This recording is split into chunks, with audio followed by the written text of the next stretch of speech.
वृक्षवल्ली आम्हा सोयरी वनचरे, वृक्षवल्ली आम्हा सोयरी वनचरे, वृक्षवल्ली आम्हा सोयरी वनचरे, पक्षी सुस्वरे आळविती, वृक्षवल्ली आम्हा सोयरी वनचरे, वृक्षवल्ली आम्हा सोयरी वनचरे।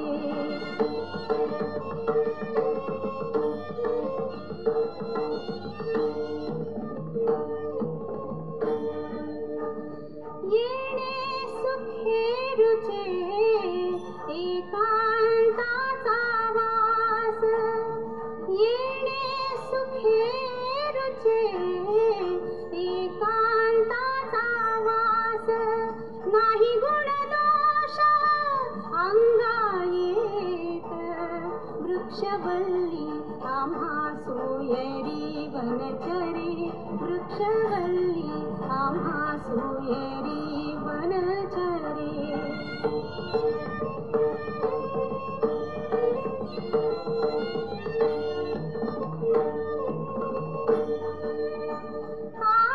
आकाश मंडप पृथ्वी आसन, आकाश मंडप पृथ्वी आसन, रमेते मन क्रीडा करी, कंठाकु मंडलू देह उपचारा, कंठाकु मंडलू देह उपचारा, जाणवितो वारा अवसरो, वृक्षवल्ली आम्हा सोयरी वनचरे, वृक्षवल्ली आम्हा सोयरी वनचरे।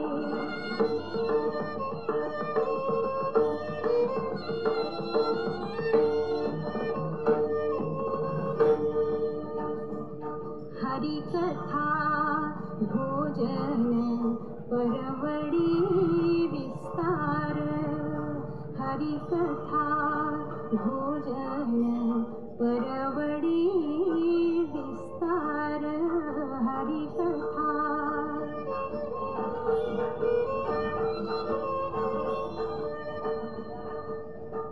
करोनी प्रकार सेवो रुचि, करोनी प्रकार सेवो रुचि, करोनी प्रकार सेवो रुचि, तुका म्हणे होय मनासी संवाद, तुका म्हणे होय मनासी संवाद, आपुलाची वाद आपणासी, वृक्षवल्ली आम्हा सोयरी वनचरे, वृक्षवल्ली आम्हा सोयरी वनचरे, पक्षी सुस्वरे आळविती, वृक्षवल्ली आम्हा सोयरी वनचरे, वृक्षवल्ली आम्हा सोयरी वनचरे।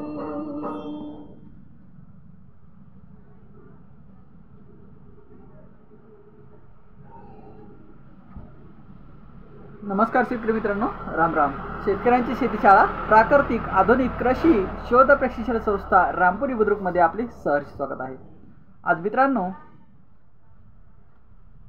रासायनिक खतावर जास्तीत जास्त भर चालू आहे, फर्टिलायझर आणि पेस्टिसाइड। तर एक गोष्ट आवर्जून सांगावीशी वाटते मित्रांनो, हरित क्रांती सगळ्यात अगोदर आपल्या इथे पंजाब आणि हरियाणा सिक्कीम इथे आली, आणि हरित क्रांती आल्यापासून त्यांचं उत्पादन भरपूर वाढलं, आणि आज त्यांना एवढी सवय लागून गेली फर्टिलायझर वापरायची की ते फर्टिलायझर टाकून टाकून टाकून आज तिथलं जे फूड आहे, मेन फूड तिथलं काय आहे, राईस आणि गहू अनाज, हे एकदम दूषित झालं आणि इतकं जहरीलं झालं ते अन्न, तर ते अन्न जर तुम्ही खाल्लं तर तुम्हाला कॅन्सर होतो, एवढं जहरीलं झालं. तर आज पंजाब आणि हरियाणामध्ये अशी स्थिती आहे की तिथं प्रत्येक घरामध्ये पेशंट आहे कॅन्सरचा. आणि तिथं भटिंडा ते बिकानेरला एक ट्रेन जाते, भटिंडा ते बिकानेरला एक ट्रेन जाते आणि त्या ट्रेनचं नावच आहे कॅन्सर ट्रेन. त्या ट्रेनचं नावच आहे कॅन्सर ट्रेन. तसं महाराष्ट्रातून मुंबई दिल्लीला जर ट्रेन पाठवायची नसेल तर तुम्ही ठरवा पेस्टिसाईड आणि फर्टिलायझर आणि व्हिडीसाईड म्हणजे तणनाशक वापरायचं का नाही वापरायचं, तुम्ही तर तुमचं ठरवा मित्रांनो. कारण आम्ही तर सांगून सांगून थकलो आहे शेतकऱ्यांना शेतीशाळेच्या माध्यमातून की बाबा रे तणनाशक टाकू नका, बाबा रे खतं प्रमाणात वापरा, बाबा रे औषधं प्रमाणात वापरू नका असं मी म्हणणार नाही, कारण आज आपल्याला ते शक्य देखील नाही. पण प्रमाणात वापरणं आपल्याला शक्य आहे. त्यामुळे लिमिटेड जर वापरलं तर रिझल्ट पण छान येतील आणि तुम्हाला जे साईड इफेक्ट आहे हे पण थोडे रिलीफ म्हणजे कमी होतील. तर शेतकरी मित्रांनो, सांगायचं उद्दिष्ट म्हणजे आज तुम्हाला आजपर्यंत लोक सांगत होते की आज 4 बॅग DAPच्या टाकल्या तरी बी पहिल्या 1 DAPचं पोतं टाकल्यानंतर जेवढं पीक येत होतं तेवढं पीक आज 4 पोते टाकल्यानंतर बी येत नाही आहे. याचं कारण काय?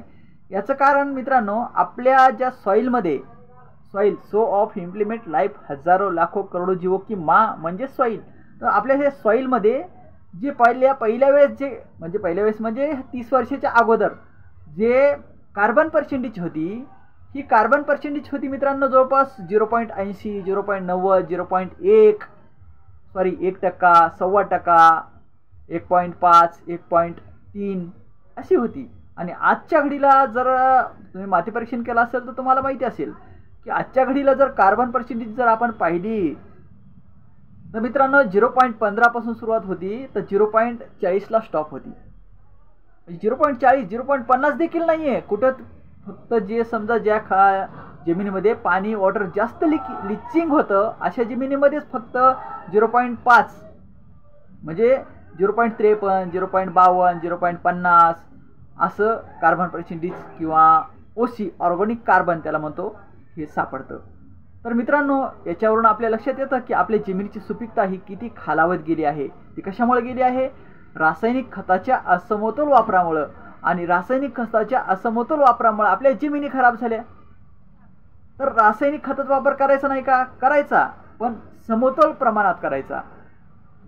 आलं लक्षात? करायचा पण समतोल प्रमाणात करायचा. समतोल प्रमाणात रासायनिक खताचा वापर कसा करायचा हे तुम्हाला मी तुर्तास सांगतो.